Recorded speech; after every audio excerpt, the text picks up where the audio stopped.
Welcome, friends, to another video lecture for Greek exegesis of Revelation. This lecture is entitled Prophetic Proclamations to the Churches in Asia Minor.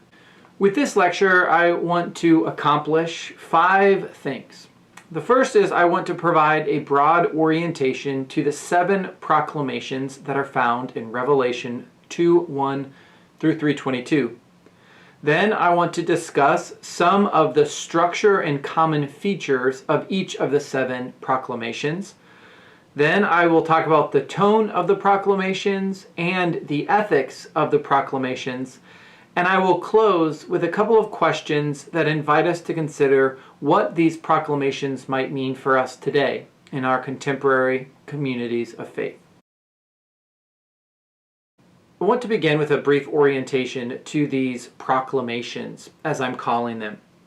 The first thing to note is that although they are presented as lecture or as letters, they are not actual letters. There's no evidence, and in fact there's very little regard that these existed as independent letters. Rather, they seem to function as a unit and have certain literary and stylistic concerns that really hold them together. The 7 cities that are mentioned in these proclamations are all found in Asia Minor, and they are all on major Roman roads that move away from Patmos. So you can see that the seer is sort of moving down the road as he mentions the different cities. The phrase "thus saith" or "thus says," as we might see it in the NRSV, lends to these proclamations an archaic feel. The Tade Lege formula, as it is known, is found throughout the Hebrew Bible in the proclamations of the Hebrew prophets, but it can also be found in the introductory formula for Greek divine oracles, as well as royal edicts from the Persian Empire and the Roman Empire. So the "thus saith" proclamations really give these proclamations both a royal sense to them, but also a religious. It blends the royal and the religious in important ways. It's very likely that the number 7, or the selection of 7 cities, is pulling on the symbolic value of 7, which was known in antiquity as a sort of universal number. And so it may be best to think of these 7 proclamations as actually addressing the whole church in Asia Minor, or perhaps even broader, the whole church in that part of the world. Next, I want to discuss the common structure and characteristics of these 7 proclamations. Again, there is widespread agreement that these proclamations never circulated independently as letters, but rather they are carefully constructed and are better regarded as a unit. There is some disagreement about the different elements or the different structural elements of these proclamations, and you can see the discussion of these in the variety of commentaries assigned for this class. I've also created a synoptic chart where you can see each of the 7 letters and the various component parts that make up these proclamations. For this lecture, I am going to follow the analysis of David Aune and his article on the proclamations that we see from New Testament studies.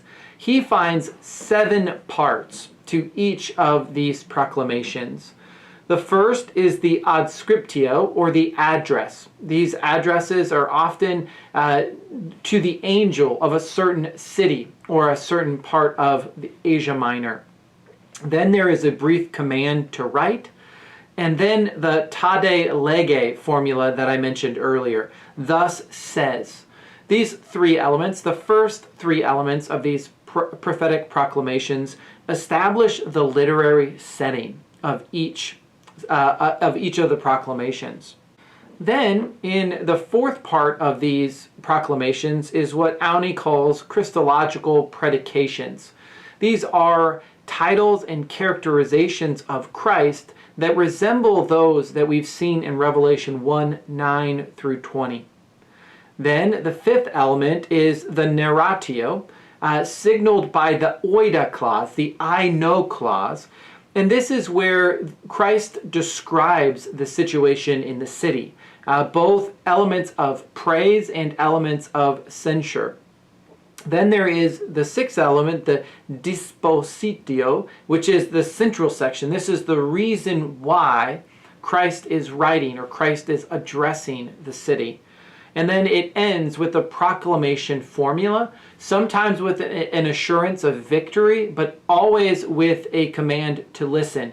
Very similar to what we see in some of Jesus' parables, where he says, let the hearer hear, or let anyone pay attention or listen to what I'm saying.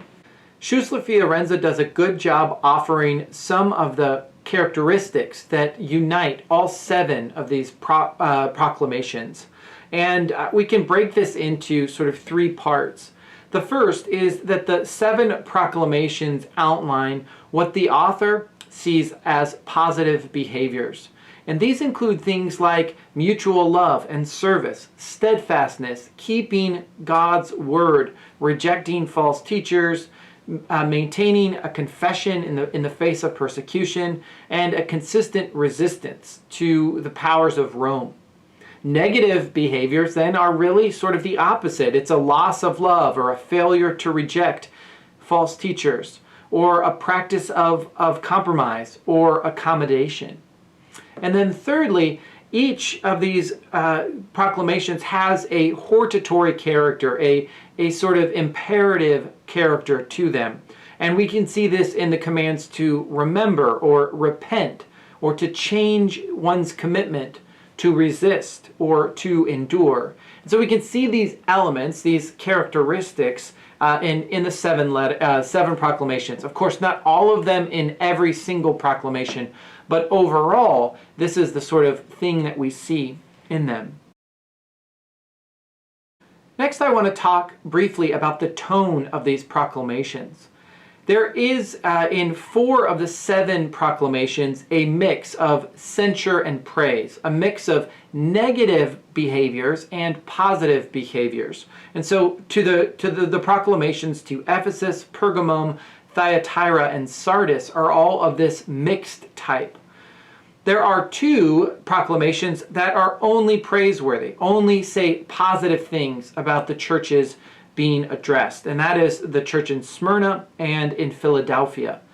And then there is 1 proclamation that is entirely censure, entirely negative in its orientation. It's the final proclamation, and it's the one to the church in Laodicea. The general tone of these proclamations is one of uncompromising theological conviction. It seems from these letters, from all 7 of them, that the major issue is the eating of meat sacrificed to idols and participating in pagan religious festivals.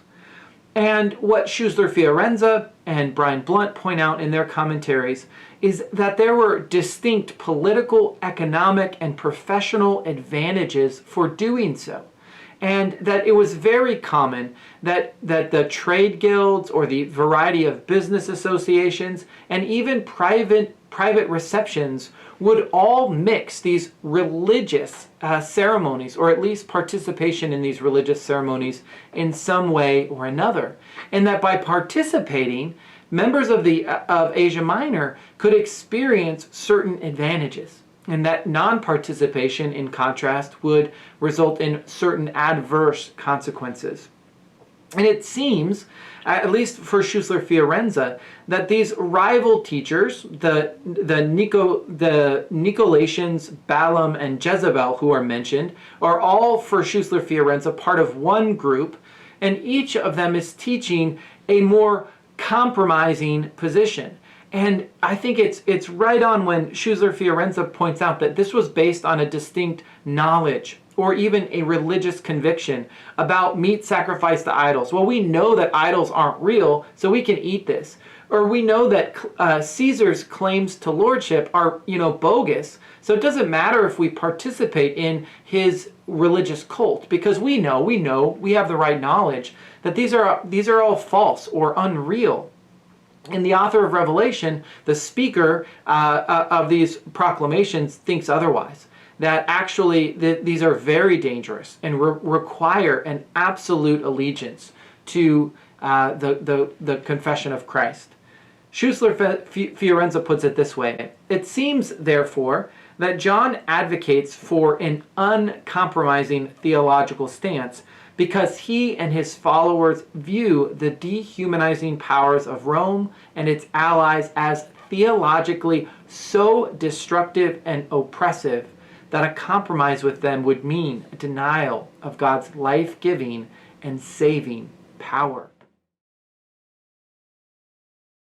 Next, I want to talk a little bit about the ethics of these proclamations. And of course, there's some carryover from what I've just said about the tone of these proclamations. But one of the things that Brian Blunt points out is that each of these proclamations, in one way or another, is meant to instill hypomone, which in Greek just means endurance or long suffering, but Blunt will characteristically translate it as non-violent resistance. And this brings out the sort of connection between hypomone and the witnessing activity of early Christians. And really, this witnessing activity is whether or not Christians support the lordship claims of God and Christ, or whether or not they support the lordship claims of Rome. And so it's very clear there are these competing claims to who is Lord, who has power, who is worthy of worship, and so forth. And so all of this is hypomone, the ability to resist the Rome's claims to lordship because of one's allegiance to the claims of lordship of God and of Christ. The instilling of hypomone really is a resistance of accommodation. Now again, accommodation is any economic, social, political, and cultic practices that promote the lordship claims of Rome. Any form of participation that sort of supports that worldview, supports that claim, is an element or is an aspect of accommodation, according to these proclamations. And again, as a reminder, that participation in the Roman cult, participation in the Roman religious worldview and practices really could lead to greater economic prosperity and greater social standing. So participation had certain benefits, and non-participation had certain adverse consequences. And so their non-violent resistance, their refusal to accommodate to these practices, could be perceived as disloyal and unpatriotic. Their rejection of local deities or of the local religious ceremonies could be seen as resistance to the state. The religious and the political were much more intertwined in the ancient world, and we can see that in these proclamations. Brian Blunt puts it this way: Christ's judgment against the churches occurs for only one reason: not enduring, not resisting the temptation to accommodate oneself to Greco-Roman cultic, social, and economic expectations. Having considered both the tone and the ethics of the proclamations, I want to conclude with some open-ended questions that really, I hope, help us make sense of what these proclamations might mean for us today. So my first question is this: who or what makes claims to lordship? That is, who or what claims to be ubiquitous, exclusive, and all-encompassing? Second, what are the dehumanizing powers that deny God's life-giving and saving power that we are called to resist today? And finally, who or what promises prosperity and greater social standing through participation or accommodation? Each of these, I think, are questions that are trying to take this ancient word to a particular people and make it relevant to us today. But I think we have to do so by analogy and by comparison. And so I invite you to spend some time thinking through each of these questions, and maybe you'll generate your own. Thank you so much for your attention to this video lecture and for your ongoing participation in this class.